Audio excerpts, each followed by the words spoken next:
Hello, Star Wars Unboxing fans. Welcome to another episode of Darth Tuba's Star Wars Unboxing Show, Sideshow Retrospective. I am your host, Darth Tuba, and today we are going to look at two more figures from the Sideshow Collectible series. As I've mentioned on previous episodes, I have not collected all of the Sideshow figures just simply because of the price of them, but it's amazing to see the evolution and how they've evolved and how they've grown and built and kind of improved over the years.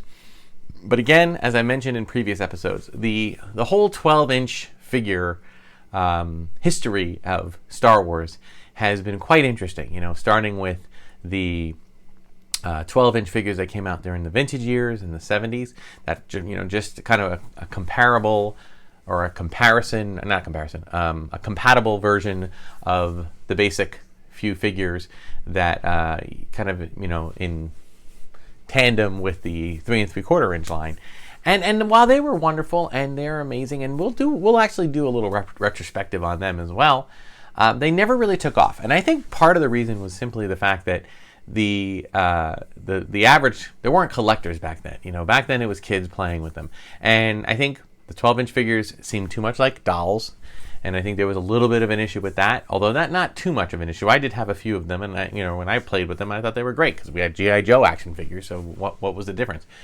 But I think G.I. Joe was part of the reason they weren't as successful, because G.I. Joe figures, the 12-inch, were very well established as being finely detailed with many accessories and good articulation. And then when you try to compare that with essentially what were basically 3 3/4 inch figures blown up with 5 POA, bending arm, no bending arms like other than this, it's spinning head and the legs going flat out. They just didn't have a lot of play value, and there was very little chance of getting a Land Speeder or a Millennium Falcon like you were for the 3 3/4 inch. So I think a lot of parents were just like, no, we're not going to buy these figures when it's cheap. Why would I spend this much money, whatever it might be, fill in the blank, for a 12-inch figure when I can get 2 or 3 little figures? So that's kind of what happened. And then, fast forward to the 90s when the Collector Series was coming out, and we had lots of figures coming out, much better articulation, much better accessories and, cloth goods and stuff. And that was a fantastic time, except that, the look and feel of the figures was still subpar to the G.I. Joe brand. So I'm talking about the 12-inch G.I. Joes. And, and ironically, G.I. Joe by that point and before that had become, 3 3/4 inch model more than anything else. So then you fast forward a little bit into the 2000s, and now you have Sideshow taking over the license immediately after Revenge of the Sith comes out. So they kind of wrap up with the Saga Collection, Hasbro, and they have their 12-inch figures, and then they end it. And then you have Sideshow. And we've done about 3 or 4 episodes of figures that you've seen that have come out. So today we're going to take a look at an OT figure and a PT figure. Okay, original trilogy followed by prequel trilogy. Well, I should say prequel trilogy adjacent, but I'll get to that in a minute. What I'm referring to now is first the original trilogy, and we're going to talk about the man, the myth, and the very appropriate one right now. We have, you know him, you love him. Hello there. We have Obi-Wan Kenobi, or I should say old Ben Kenobi from Episode 4, A New Hope. Okay, and honestly, I really feel that they did an amazing job. Remember, this is still pre-photo scan. Obviously, photo scans are not something that they can do with actors in the same way with actors that are currently deceased. And by the time I think I can't remember when Alec Guinness passed away. He didn't pass away too long ago, but I don't know if he was. I'd have to look that up. But whatever the case may be, they did not bring him in to do photo scans. So this is all done by Sculpt, and you can see they did a pretty nice job with it, right?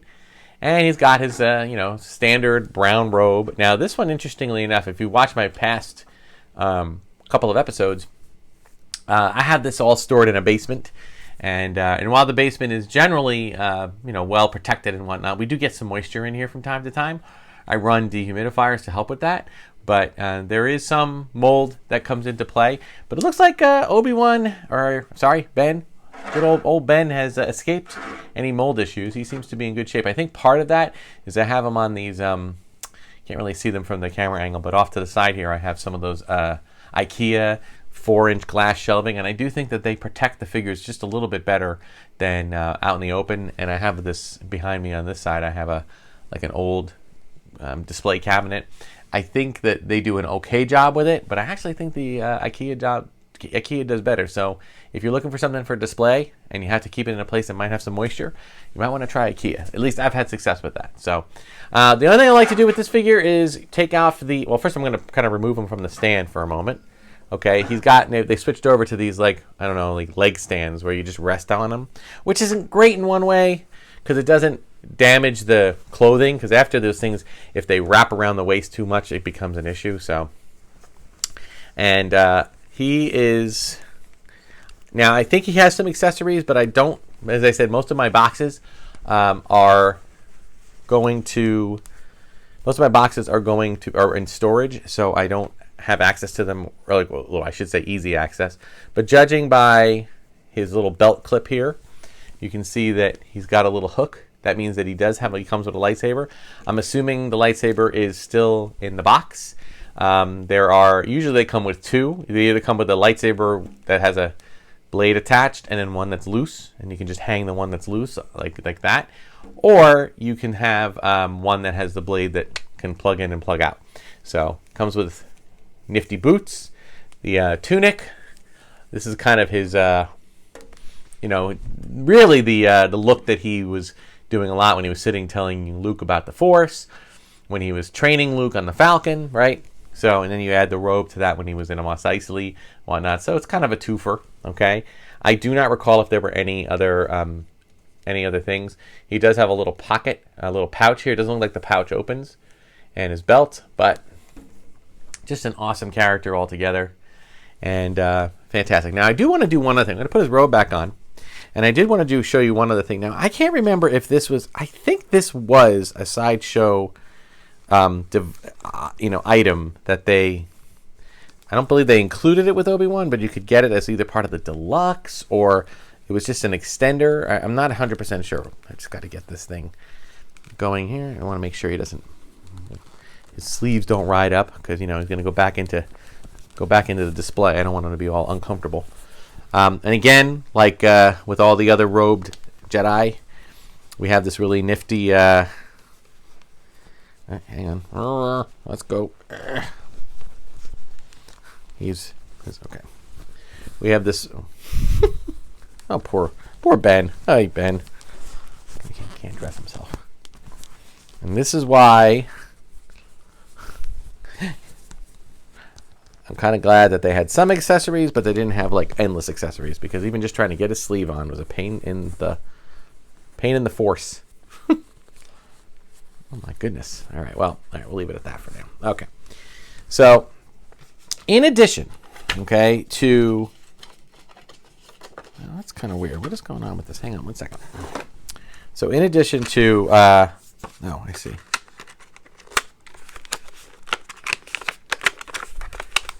We got this piece here, and for some reason, I think part of it is being very difficult, so I'll leave that there. But we have this thing called Action TT, which is basically a rotating stand.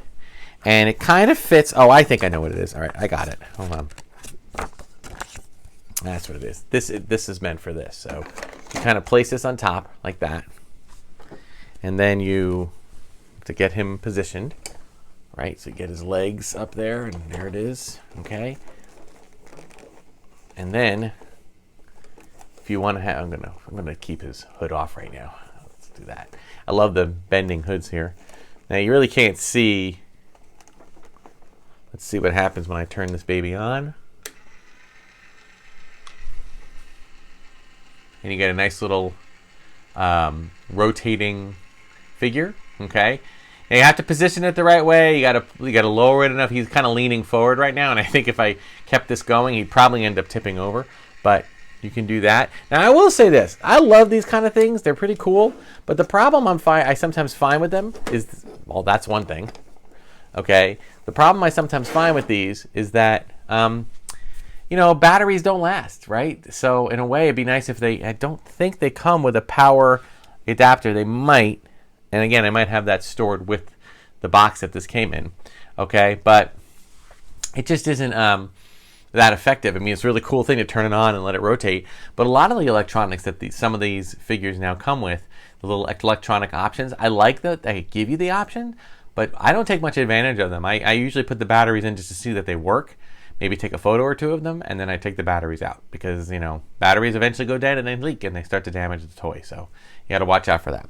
All right, so there's our Obi-Wan OT figure. Now let's move on to the PT, the prequel trilogy, but I said prequel trilogy adjacent. So what I'm going to get out now is a character that I'm sure you'll recognize, that some will recognize. We have move Obi-Wan right now to give Padme her just attention. This is Snow Bunny Padme. I don't know if that's the official name. Okay, I think it's Padme. There's a I'll try to put it, if I get the name, I'll put it on the screen, but I think it's like a planet that she was visiting, and you can see that that they did. And I think that what this was based on either the Clone Wars Genndy Tartakovsky series, which I think I think that's what it was based on, because it came out in 2007. Both Obi-Wan and Padme came out in 2007, and 2007 was a year before we had the Clone Wars cartoon, the 3D cartoon series that Dave Filoni took over. So this is still part of the Genndy Tartakovsky series. So there have been a few figures released with paying homage to that. So here she is. This is obviously a live action version. Okay. Oops. You gotta be careful of this thing. I will say this: her look is kind of scary. Let me lower this and get a little close up here. So just check this out. She looks like she's very concerned, like she's giving it a side eye. I don't know. So I'm not 100% sure about that, but I do love that they were doing a little bit of homage to that, and you can remove the cloak or the half cape or whatever. It comes with the little cute pom-poms to give it that kind of more playful feel. She's got a comlink, she's got macro binoculars, and a blaster. So a pretty cool toy, pretty cool action figure.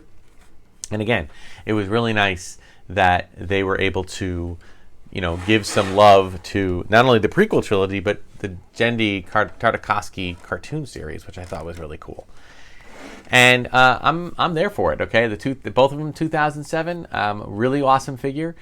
Did a little different, not something that you're going to see everywhere else. So let me get Obi-Wan. Ooh, looks like now when you line them up together, man, Obi-Wan looks like he's towering over her. It's just because he's on that stand. So that's all there is to it. You know what? Maybe let me take him. Let me temporarily get him off the stand so you can see that's really more their height. So there we go. Perfect. All right. So that's going to do it for today's episode of Darth Tuba Star Wars Unboxing Show Sideshow Retrospective. So thank you so much for watching. Be sure to like, subscribe, hit the notification button. Check me out on Instagram, @DarthTuba on Instagram and Twitter. Darth Tuba Star Wars Unboxing page on Facebook. Check out my War of the Stars podcast that I co-host with John Mark Tolley. Available wherever you can find podcasts. We're on the Red 5 network, and I do want to let you know that if you're interested, Red 5 network is an amazing network of podcasts and YouTube channels, of which I will hopefully someday get this channel officially on, although they've been nice enough to share my episode drops. So check out all their other content, and we look forward to getting more content out to you. So until next time, thank you for watching, and may the Force and the toys be with you.